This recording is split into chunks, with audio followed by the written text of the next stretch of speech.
শতরূপে সারদা বই থেকে পাঠ। বিষয় সহধর্মিণী, মঞ্জু ঘোষ, বিদুষী গৃহবধূ, কলকাতা। পরবর্তী অংশ। কামারপুকুরের প্রাকৃতিক পরিবেশে এবং জননীর সেবা যত্নে গদাধরের বায়ুরোগ কিছুটা কমল বটে, কিন্তু ভগবত ভাবে উন্মত্ত মন সর্বদা এক অন্য ভাব ও রাজ্যে বিচরণ করতে লাগল। এমনই যখন গদাধরের মানসিক অবস্থা, তখন তার জননী ও অগ্রজ এই ভাবের উপশমের জন্য তার বিবাহ দেওয়ার চেষ্টা করতে লাগলেন। আশ্চর্যের বিষয়, গদাধর যখন তা জানতে পারলেন, তখন কোনো আপত্তি করা তো দূরের কথা, খুব আনন্দের সঙ্গেই সব মেনে নিলেন। শুধু তাই নয়, পাত্রীর সন্ধানও তিনি নিজেই বলে দিলেন।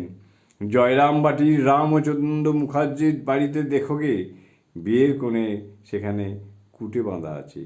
সুতরাং বেশ বোঝা যাচ্ছে প্রজাপতির এই নির্বন্ধের সঙ্গে যে ভবিষ্যৎ জীবনের জন্য একটা মহাপ্রস্তুতির সূচনা হচ্ছে, একথা ঠাকুর পূর্ব থেকেই অবহিত ছিলেন। জয় মা, জয় মা।